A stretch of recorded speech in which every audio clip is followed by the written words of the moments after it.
يا نبي سلام عليك، يا رسول سلام عليك، يا حبيب سلام عليك، صلوات الله عليك.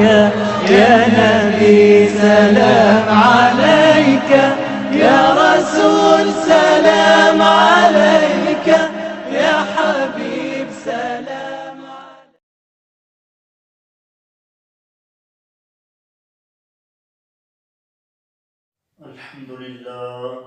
الحمد لله رب العالمين، والعاقبة للمتقين،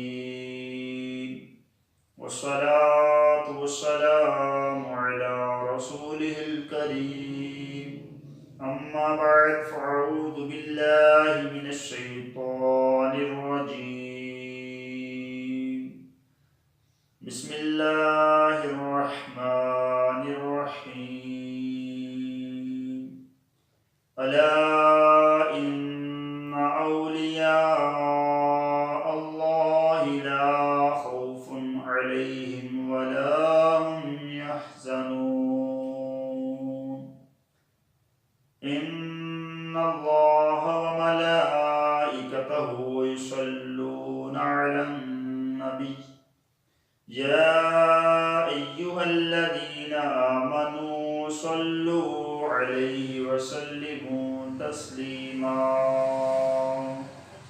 الصلاة والسلام عليك يا رسول الله، وعلى آلك وأصحابك يا حبیب اللہ.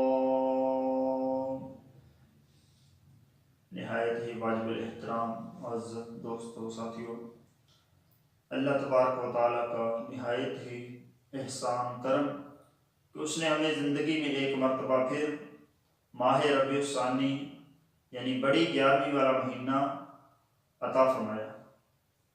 باقی مہینوں کی طرح رمضان، ربیع الاول کی طرح یہ مہینہ بھی نہایت ہی ببرکت ہے، اور خاصیت اس کی یہ ہے کہ اس کو حضور غوث اعظم رضی اللہ تعالیٰ عنہ سے نسبت ہے. اس مہینے کے اندر حضور غوث اعظم رضی اللہ تعالیٰ عنہ کی بڑی 11ویں شریف منائی جاتی ہے. تو حضور غوث اعظم رضی اللہ تعالیٰ عنہ کا ہم مختصر تذکرہ سنیں گے. حضور غوث اعظم رضی اللہ تعالیٰ عنہ کا نام مبارک عبد القادر ہے. آپ کے والد صاحب کا نام حضرت ابو صالح موسیٰ جنگی دوست رحمۃ اللہ تعالیٰ علیہ ہے. آپ کی ولادت مبارکہ بغداد کے قریب قصبہ جیلان میں ہوئی، اور آپ کی ولادت کے متعلق 2 اقوال مشہور ہیں. پہلا قول یہ ہے کہ آپ کی ولادت مبارکہ 470 سنہ ہجری میں ہوئی، اور دوسرا قول یہ ہے کہ آپ کی ولادت 471 سنہ ہجری میں ہوئی. آپ کی کنیت ابو محمد ہے، اور آپ کے القابات بے شمار ہیں، جس طرح محی الدین، قطب ربانی، محبوب سبحانی، غوث اعظم، پیران پیر، روشن ضمیر، دستگیر. حضور غوث اعظم رضی اللہ تعالیٰ عنہ نجیب الطرفین ہیں، یعنی آپ حسنی حسینی سید ہیں. والدہ کی طرف سے بھی حسنی سید ہیں، اور والد کی طرف سے بھی سید ہیں. آپ رضی اللہ تعالیٰ عنہ والد کی طرف سے 11ویں پشت میں جا کے امام حسن رضی اللہ تعالیٰ عنہ سے آپ کا سلسلہ نسب ملتا ہے، اور والدہ ماجدہ کی طرف سے آپ کا سلسلہ نسب 14ویں پشت میں امام حسین رضی اللہ تعالیٰ عنہ سے جا کے ملتا ہے. اعلیٰ حضرت کیا خوب نقشہ کھینچتے ہیں: نبوی میہ علوی فصل، بطولی گلشن، حسنی پھول حسینی ہے مہکنا تیرا. حضور غوث اعظم رضی اللہ تعالیٰ عنہ کا پورا خاندان اولیاء کا خاندان تھا. آپ کے والد حضرت ابو صالح موسیٰ جنگی دوست رحمۃ اللہ تعالیٰ علیہ، آپ کی والدہ ماجدہ حضرت ام الخیر فاطمہ رحمۃ اللہ تعالیٰ علیہ ہے. اور آپ کے نانا جان حضرت عبداللہ صومی رضی اللہ تعالیٰ عنہ ہیں۔ آپ کی پھوپھی جان حضرت ام عائشہ رحمۃ اللہ تعالی علیہ ہیں۔ آپ کے ازواج اور آپ کے بیٹے سب کے سب بڑے متقی، پرہیزگار اور اہل اللہ تھے، یعنی اولیاء تھے۔ آپ کے والد ماجد حضرت ابو صالح موسیٰ جنگی دوست رحمۃ اللہ تعالی علیہ بڑے مجاہدات کرتے، بڑی عبادات، بڑے ریاضتیں کرتے۔ ایک مرتبہ آپ دریا کے کنارے جا رہے تھے اور کئی روز کے مجاہدات کی وجہ سے آپ بھوک کی وجہ سے بہت بے تاب تھے کہ اچانک دریا کے کنارے آپ کو ایک سیب پانی کے اندر تیرتا ہوا نظر آیا۔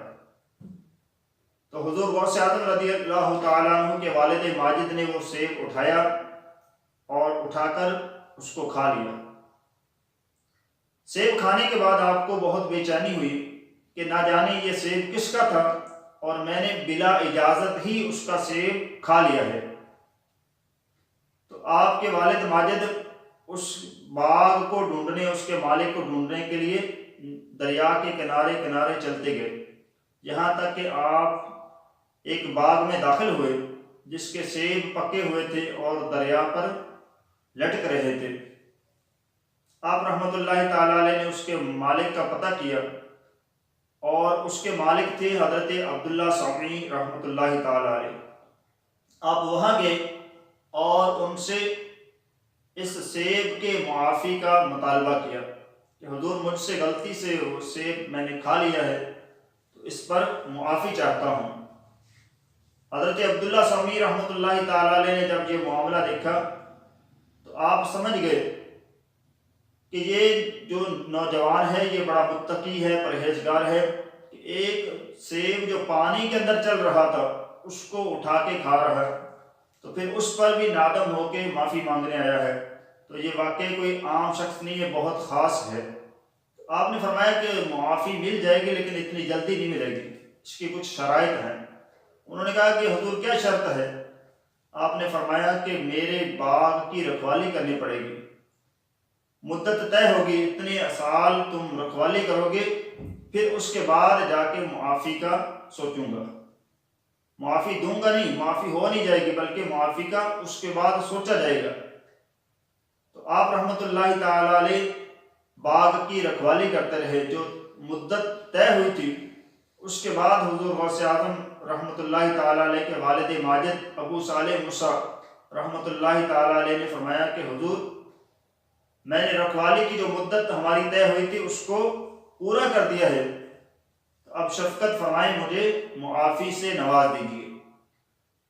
حضرت عبداللہ صومی رحمۃ اللہ تعالی علیہ فرمانے لگے کہ بیٹا ابھی ایک اور شرط باقی ہے، وہ یہ ہے کہ میرے گھر میں ایک بیٹی ہے جو آنکھوں سے اندھی ہے اور پاؤں سے بہری ہے، کانوں سے بہری ہے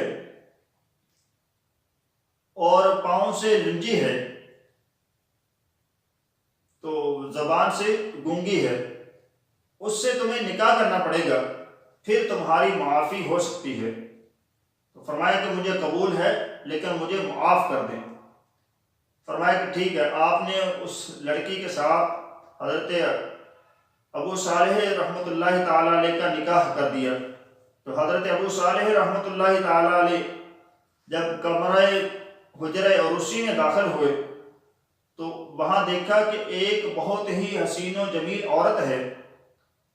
تو آپ نے جب اس کی ہر چیز سلامت دیکھی تو فوراً گھبرا کر واپس نکل آئے اور حضرت عبداللہ صومی کے پاس حاضر ہو کر عرض کی کہ حضور یہ جو عورت کمرے میں ہے وہ تو میری بیوی نہیں لگ رہی، جو آپ نے اس کی چیزیں بتائی تھی، باتیں بتائی تھی، وہ تو اس میں ہے ہی نہیں، وہ تو بہت خوبصورت ہے، اس کے ہاتھ بھی سلامت ہے، اس کے پاؤں بھی سلامت ہے، سنتی بھی ہے، بولتی بھی ہے۔ تو آپ کے والد ماجد حضرت عبداللہ صومی رحمۃ اللہ تعالیٰ علیہ فرمانے لگے کہ بیٹا دراصل بات یہ ہے کہ وہ گونگی اس لیے ہے کہ اس نے کبھی خلاف شریعت کوئی بات کی نہیں ہے، اور بہری اس لیے ہے کہ اس نے آج تک خلاف شریعت کوئی بات کی نہیں ہے،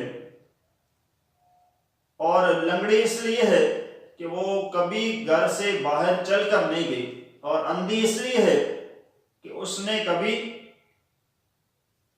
کسی غیر محرم پر آج تک نظر نہیں ڈالی، تو اس اعتبار سے وہ اندھی، لنگڑی اور لولی ہے۔ تو حضور غوث اعظم رحمۃ اللہ تعالی علیہ کے والد ماجد کی زندگی حضرت فاطمہ ام الخیر کے ساتھ گزری، جن کی والدہ اتنی اعلیٰ معیار کی ہو، جن کا والد اتنا تقوی والا ہو، اتنا خوف خدا والا ہو، تو پھر ان کے بیٹے یقیناً غوث اعظم ہی پیدا ہوا کرتے ہیں۔ تو حضور غوث اعظم رضی اللہ تعالیٰ عنہ بہت کمال کی شخصیت ہے۔ اللہ تعالیٰ نے آپ کو بہت بڑا مقام و مرتبہ دیا، بہت آپ کے اندر فقاہت تھی۔ تفسیر کے معاملے میں دیکھیں تو حضور غوث اعظم رضی اللہ تعالیٰ عنہ وہاں بھی بے مثال ہیں، اور اگر علمی فقہ کے اندر دیکھا جائے تو وہاں بھی حضور غوث اعظم رضی اللہ تعالیٰ عنہ بے مثال ہیں۔ ایک مرتبہ عجم کے کسی شہر سے آپ کے پاس ایک سوال آ گیا، فتویٰ پوچھا گیا کہ حضور اس پر فتویٰ دیں کہ ایک بندہ ہے جس نے یہ قسم کھائی ہے کہ میں اگر ایسی عبادت کروں گا کہ اس وقت دنیا میں روئے کائنات پر اس کے مقابلے میں کوئی دوسرا وہ عبادت نہیں کر رہا ہوگا، تو پھر تو میری بیوی کو طلاقیں نہیں، ورنہ پھر میری بیوی کو 3 طلاقیں۔ اگر وہ عبادت میں نہ کر سکا تو پھر بیوی کو 3 طلاقیں۔ تو علماء سے جب یہ مسئلہ پوچھا گیا، بڑے بڑے فقہا سے پوچھا گیا، تو سب کی سب عقلیں دنگ رہ گئی، سب کے سب حیران رہ گئے کہ یہ اتنا پیچیدہ سوال کبھی سنا بھی نہیں، کبھی سوچا بھی نہیں۔ تو حضور غوث اعظم کے پاس جب سوال آیا تو آپ نے فرمایا کہ اس کا جواب میرے پاس ہے، اس شخص کو کہیں کہ خانہ کعبہ شریف چلا جائے اور جتنے بھی طواف کرنے والے لوگ ہیں ان سب کا طواف روک دیا جائے، اور اس وقت یہ اکیلا ہی طواف کرے، تو پھر اس کی یہ وہ عبادت ہوگی جو اس وقت میں وہ اکیلا ہی کر رہا ہوگا، اس کے سوا کوئی اور نہیں کر رہا ہوگا۔ تو یہ ہے حضور غوث اعظم رضی اللہ تعالیٰ عنہ کی فقاہت۔ تو حضور غوث اعظم رضی اللہ تعالیٰ عنہ کی زندگی بے مثال ہے۔ اللہ تعالیٰ ہمیں حضور غوث اعظم رضی اللہ تعالیٰ عنہ کی سچی غلامی نصیب فرمائے، آمین۔ وما علینا الا البلاغ المبین۔